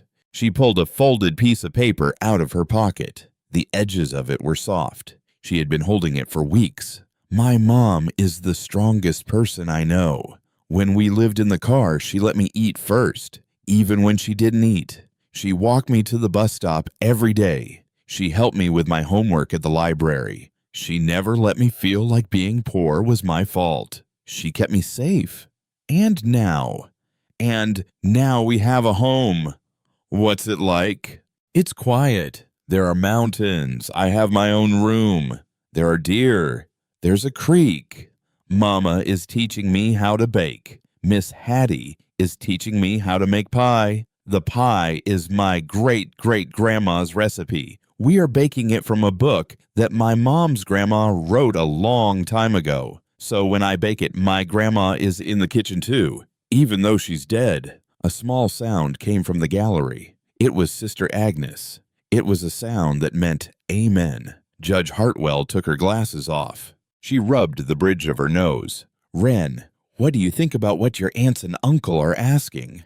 Wren looked at Vivian. She looked at Roland. She looked at Cordelia. Cordelia would not meet her eyes. They weren't worried when we were in the parking lot. They weren't worried when Mom called for help. They are only worried now because Uncle Silas left us money, but the money isn't theirs. He left it to us because Mama is a good person who deserves good things. She looked down at the paper in her hand. She unfolded it. My great-uncle Silas left me a letter. He wrote it before I was born, before he even knew I would exist. A murmur in the gallery. Reginald Crowe shifted in his chair. Can I read it, Your Honor? Please do. She read it. Her voice was small, steady, 9 years old. Dear Wren, if you are reading this, you found the room under the floor. You must be clever and curious. Those are good qualities. There are valuable things in that room, but the most valuable thing is the family who found it together. I never had children of my own. I had one boy. His name was Elias. He drowned when he was 10. After that, the world stopped making sense to me. So I came to the woods, and I watched. And from a distance, I watched your mother grow up. I saw the kind of woman she became. I saw how much she gave to make sure you were safe. I want you to know how lucky you are to have her. And I want her to know how lucky she is to have you. Whatever happens with what I have left behind, remember this. Your mother is a good woman in a world that often punishes good women. Protect her. She has spent her whole life protecting you. Be brave, little one. The world needs more brave children. Your friend across time, Silas. Wren folded the letter. She put it back in her pocket. She looked at the judge. The judge had not moved. The judge was crying. She was not wiping the tears away. She was simply letting them come. Then she put her glasses back on. She nodded once at Wren. She said very quietly, "Thank you, Wren. You may step down." Wren walked back to the table. She sat next to her mother. Adeline took her daughter's hand. She held it like a bird she had been carrying for a long, long time. Theodora stood. "Your Honor, the defense has one more piece of evidence to enter. With the court's permission." "Granted." A bailiff wheeled in a small television on a metal cart, a VCR, a power cord, a single VHS tape in a clear plastic case. Theodora inserted the tape. This was recorded by Silas Thornwood on March 2nd, 2026, 6 months before his death. The chain of custody is documented. The signed affidavit of his attorney, Ezekiel Pierce, is in the file. The tape was sealed and left in a locked safe in the cabin's workshop with instructions to be opened only in the event that Adeline Whitlock's heirship was challenged by members of her family of origin. A long pause. Silas Thornwood predicted this hearing, and he predicted it with such precision that I would like the court to hear him in his own words. Crow stood. "Objection. We have no way to verify." "Overruled. Play the tape." Theodora pressed play. The screen filled with static. The static cleared. An old man sitting at the oak desk in the underground vault, 89 years old. White hair, trimmed beard, glasses on a chain around his neck. Hands folded on the desk in front of him. Calm. Awake. Lucid as a man half his age. He looked into the camera. He spoke. His voice was deeper than Adeline expected. Slower, softer at the edges. The voice of a man who had spent 36 years listening to wind in pines. "My name is Silas Thornwood. Today is March 2nd, 2026. I am of sound mind and sound body. My attorney, Ezekiel Pierce, will attest. My physician, Dr. Edith Pruitt, will attest. I am recording this because I know what is coming, and I wish to be present in the room when it does." He looked into the camera. He waited. He waited the way a man waits when he is talking to someone in the future. "To Vivian Rowland and Cordelia Whitlock, I have watched you for a very long time. I came to your father's wedding. I came to your grandmother's funeral. I came to 2 of your 3 weddings. I stood at the back. You did not see me. That is all right. I was not there for you to see. I was there to listen. I listened to what you said about your sister Adeline when she was not in the room. I have heard the way each of you laughed at her. I have heard the way you took from her. I know how much money you owe her. I know what you said you would pay back. I know what you have not paid back. I know what you intended to do the day a letter arrived in your sister's hand from a Wyoming attorney." He paused. He took a slow breath. "I do not address you in anger. I address you in clarity. I built what I have built over 36 years. I built it because I had nothing else to do with my hands after my son died. I built it because I wanted, before I left this earth, to put a wall between someone good and someone like the 3 of you. I have placed that wall around your sister. The wall is paid for. The wall has been notarized. The wall is going to hold." Vivian was making a sound. A small choked sound. Roland's vein was no longer purple. Roland's face was white. Cordelia was staring at the table. "To any court reviewing this recording, I am a private man. I was once a public accountant in New York. I have all my records. I have all my appraisals. I have receipts going back to 1991. My will is clean. My intent is clear. The estate in full goes to Adeline Whitlock and to her daughter Wren Whitlock and to no one else. Not now. Not later. Not under any pressure, legal or familial, that my survivors may attempt to bring." He looked then at someone the camera could not see. Adeline. His voice softened. Adeline, if you're watching this, I am sorry that you have had to. I am sorry that what I knew would happen has happened. I want you to know one more thing, something I have not yet told anyone, something I would like the court to hear. He paused. Adeline's chest went cold. He looked back at the camera. In the spring of 2024, your father called me. The first time he had called me in 20 years. He told me he was dying. Pancreatic cancer. He told me the hospital bills were going to bankrupt him before the cancer did. He told me he was ashamed to ask. He asked me anyway. I sent him $17,000. I sent it from my personal account through a wire transfer on April 14th of 2024. The funds were used to pay the balance of his medical care so that he could die at home with his oldest daughter holding his hand and not in a hospital bed alone. The courtroom did not breathe. Adeline put her hand to her mouth. Theodora Ashby went very still. After your father died, Silas said, his life insurance paid out. $85,000 divided 5 ways. $17,000 per child, the exact amount to the dollar that I had sent him to keep him out of the hospital. It was not a coincidence. He had taken the $17,000 I sent him. He had used it to pay his bills. He had told the insurance company. He had asked them to top off his policy by $17,000 so that when the time came, his children would receive exactly the amount I had sent him. He thought of it as paying me back through you. Adeline could not see. Her eyes were full. Your siblings did not know this. Your father did not tell them. He told me in his last phone call that he was going to tell you, that he wanted Adeline to know. He died before he could. He died with my name on his lips. He died telling you to take care of yourself. A long pause. Your siblings took the money. They borrowed your share. They never paid it back. They did not steal from you, Adeline. They stole from a dying man. They stole from me. And every dollar they took was a dollar I had sent your father so that he would not die afraid. The silence in the courtroom was a living thing. It had weight. It had teeth. Silas leaned closer to the camera. What I have left you, Adeline, the cabin, the vault, the $265 million, none of it is a gift. It is a return of what was already yours. He sat back, his old hands folded. Stand firm, niece. The cavalry is already in the room with you. Be well.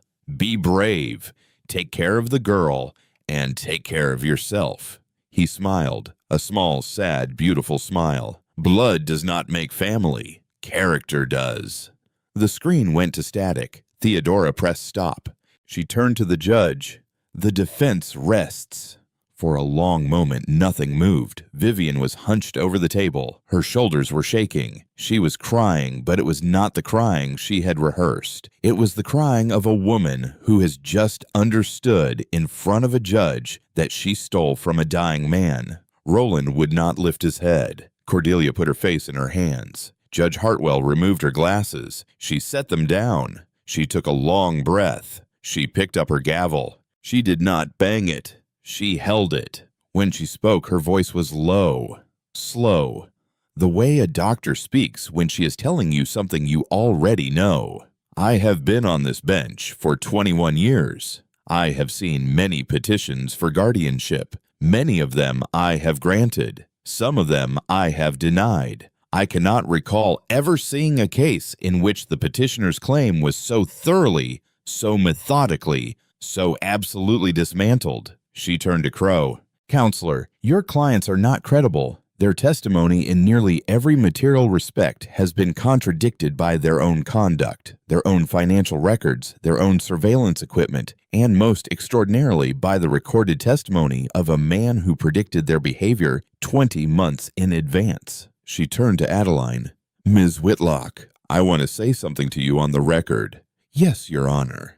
You are a very, very good mother. You have been a very, very good mother in conditions that would have broken most women in this country. The fact that your child is sitting beside you, healthy and well, and able to read aloud in front of strangers is a testament not to luck, but to you. I do not say this lightly. I do not say this to flatter you. I say it because I have presided over enough custody hearings to know the difference between a mother who is failing and a mother who is being failed by the world around her. You, ma'am, are the second kind, and this court is not going to be the next thing that fails you." She turned to the gallery. "Petition for guardianship denied.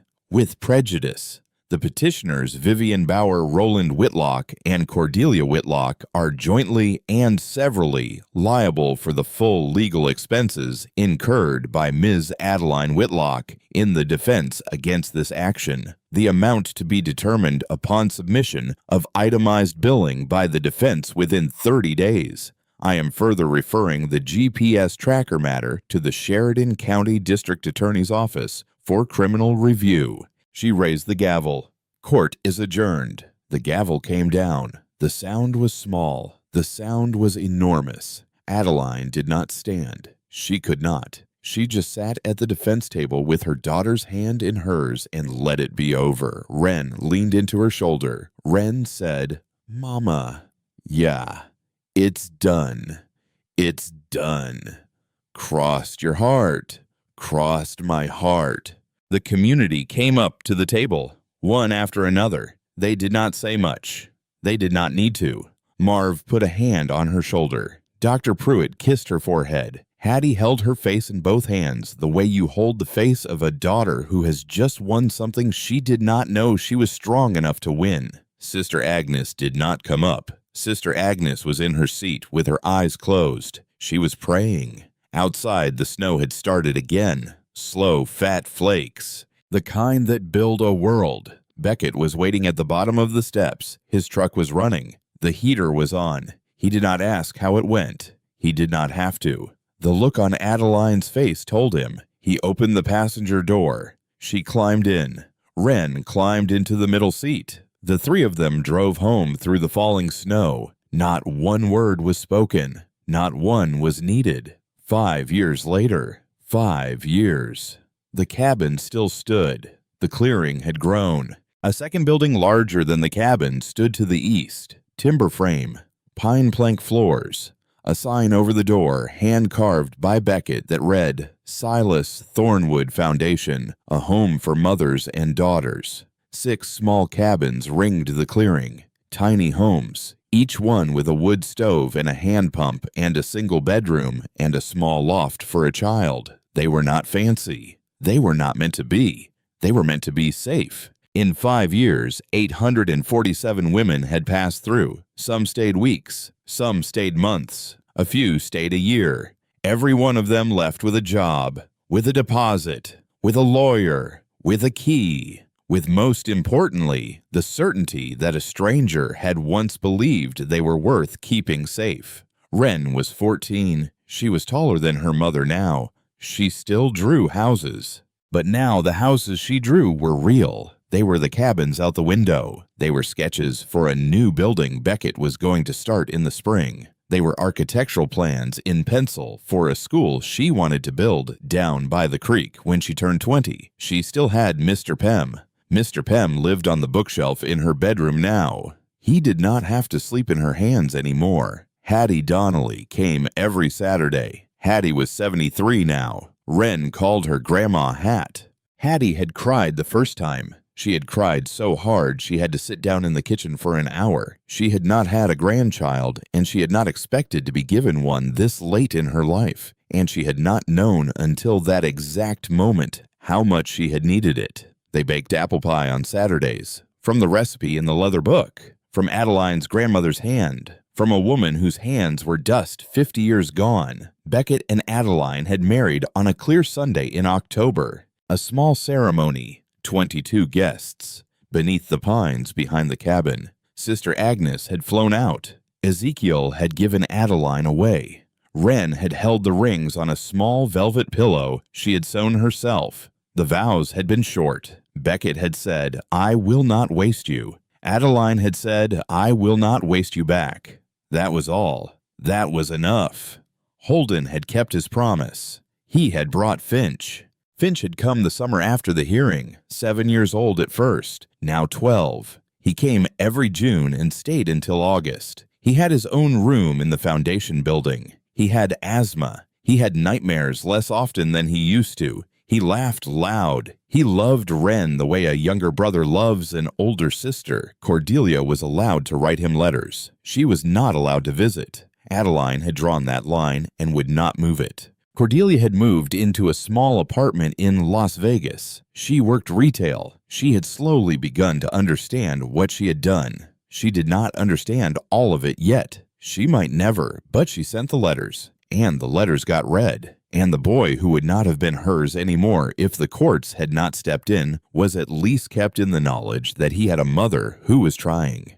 Vivian and Roland had not been forgiven. Vivian had filed for bankruptcy in the second year. The legal bills had broken her. Her real estate license had been suspended after the GPS conviction. She had moved to her ex-husband's house in Phoenix. Roland had moved to Texas. He had not been heard from in 3 years. Holden volunteered at the foundation. Every weekend, he did the books for free for the rest of his life. He had asked in the second year if Adeline would ever consider letting him pay back the original loan. Adeline had thought about it for a long time. She had said finally, "No, you pay it back to the next woman who walks through that door, and the one after her, and the one after her, until you cannot any more." He had agreed. He kept agreeing. The afternoon of the 5th anniversary of the dedication, Adeline stood at the edge of the memorial garden. The garden had been built that first summer. Wild flowers, stone paths, a bench made by Beckett, a small monument in the center, a river stone hauled up from the creek behind the cabin, polished smooth, carved with 3 lines. In a world of takers, remain a giver. In a time of greed, keep your integrity. Build something that outlasts you. A new mother had arrived that morning. She was 26. She had a 4-year-old daughter on her hip and a 2-year-old son in a sling. She had driven 500 miles in a car with bad brakes. She had been sleeping in rest stops for 10 days. She had a black eye that was 3 weeks old. Adeline walked her into the kitchen of the foundation building. She sat her down at the long pine table. She poured her a cup of coffee. She put a slice of apple pie on a plate in front of her. She said, "We have a room for you where your son will have a crib. Your daughter will have a bed. There is a doctor in town who has been told you might come. She is waiting for your call. There is a school for your daughter. There is a lawyer who works for the foundation. She is waiting for your call, too. Tonight you sleep. Tomorrow we begin." The young mother started to cry. She had not cried in months. She had not allowed herself. Adeline sat with her at the table. She did not say more. She did not need to. Wren walked in from the porch. She knelt down beside the 4-year-old girl. She showed her a small stuffed rabbit, a new one, cleaner than Mr. Pem. The foundation kept a basket of them by the door. She said, "What's your name?" The little girl whispered, "Junie." "Hi, Junie. I'm Wren. Is this your rabbit?" Junie nodded. She did not have a rabbit. She did not have anything. "It's your rabbit now," Wren said. "We have lots." Junie took the rabbit. She pressed it against her chest, just the way Wren used to, just the way Wren still sometimes did in the dark when no one was looking. Adeline watched her daughter. Adeline watched the young mother. Adeline watched the small girl with the new rabbit. She thought of Silas. She thought of him in 1990 in the woods alone, building a cabin board by board because he could not be where his son was not. She thought of how he must have looked at his own hands. She thought of how he must have wondered every night for 36 years whether any of it would ever mean anything. She thought it does. She thought it does Silas. She thought, look. She walked out onto the porch. The afternoon was clear, cold, smelling of pine and wood smoke and the kind of clean wind that only exists at altitude. Beckett was in the workshop. She could hear his saw. Wren was inside, still kneeling beside Junie, showing her the rabbit's ears. The young mother was finishing her pie. A hawk was riding the high air above the south ridge, patient, slow, carving great unhurried circles in the sky. Adeline put her hand on the porch railing. The wood was smooth where her hand always landed. She had worn a small place there in 5 years. The way Silas had worn the small wren on the mantel, the way her grandmother had worn the corner of a wooden spoon, the way every woman given a home long enough will leave the soft and patient imprint of her hand. She closed her eyes. She tilted her face toward the sun. She breathed in. She breathed out. She breathed in again. She thought of the parking lot behind the grocery store. She thought of the back seat of the Honda Civic. She thought of the 91 nights. She thought of the granola bars split down the middle. She thought of the $38. She thought of the moment in Sister Agnes's office when her hands had shaken so hard she could not hold the letter. She thought that woman did not know. That woman did not know. She did not know she was 3 days from home. She did not know that an old man in the woods had been waiting for her for 36 years. She did not know that her daughter was going to grow up tall and brave and free. She did not know that the worst night she ever spent in a parking lot was already, even then, the last one. Adeline opened her eyes. The hawk was still riding the air. The pines were still standing. The world was still turning. Inside the foundation house, her daughter was teaching a strange child how to hold a rabbit. Adeline put her hand over her heart. She said very quietly to no one and to everyone, "We made it!" The wind moved through the high branches. It sounded almost like an answer.